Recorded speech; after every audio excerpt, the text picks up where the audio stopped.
A European intelligence service has seen a document compiled by an influential Russian think tank closely linked to the FSB that says Russia should work to weaken the US negotiating position on Ukraine by stoking tensions between the Donald Trump administration and other countries.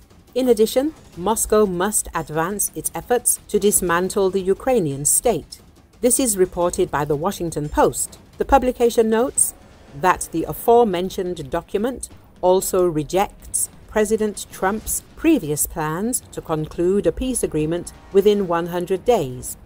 At the same time, it is noted that a peaceful resolution on the crisis in Ukraine cannot happen before 2026.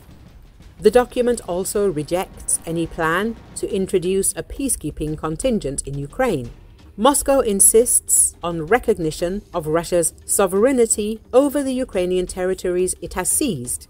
In addition, the document calls for further fragmentation by creating a buffer zone in northeastern Ukraine on the border with Russian regions such as Bryansk and Belgorod, as well as a demilitarized zone in southern Ukraine near Crimea, which Russia illegally annexed in 2014. The latter would affect the Odessa region, the journalists write. The document also offers various ways to strengthen the negotiating position of the Russian Federation.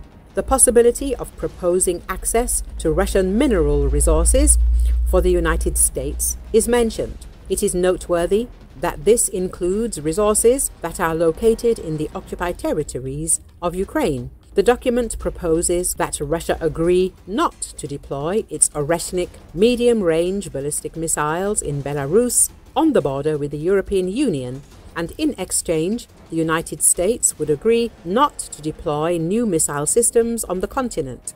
It also proposes that Russia stop supplying weapons to countries deemed unfriendly to the United States, and in exchange, the United States would stop arming Ukraine. But it adds that stopping Russian arms sales to Moscow's allies would be difficult to implement, the document says.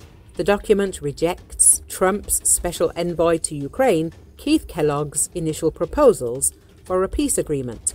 The document also says that without official recognition of Russian sovereignty over the captured territories of Ukraine, it is highly likely that armed conflict will resume in the medium term. For example, after the next change of administration in the United States. Any potential concessions from Ukraine, such as abandoning NATO membership and holding elections in which pro-Russian parties would be allowed, are rejected as not going far enough. A complete dismantling of the Ukrainian government is required. The presence of any peacekeeping contingent in Ukraine is also rejected as absolutely unnecessary. The US plans to continue arming Ukraine after any peace agreement are called absolutely unacceptable in the document. The same applies to maintaining the Ukrainian army at the level of 1 million people. The document also rejects attempts to attract Russia to a peace agreement by proposing to partially lifting sanctions. The authors add, "It is known that the document was prepared a week before the meeting of Russia and the United States in Saudi Arabia, which took place on February the 18th. A Russian academic, close to high-ranking Russian diplomats, said that the main thrust of the recommendations reflects a broad consensus in Moscow. At the same time, he added that it is never clear to what extent the Kremlin leadership reacts to the documents prepared for it."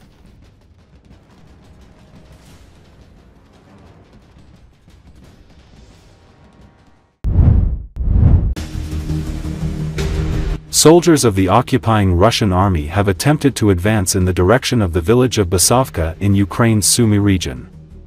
The invaders, who moved on 19 quadricycles, were faced with mortar and drone strikes by the Ukrainian army. Realizing that the attack was pointless, the invaders decided to retreat. However, 16 of the 19 quadricycles participating in the attack were destroyed. Some 35 servicemen were killed and 13 were seriously injured during the attack.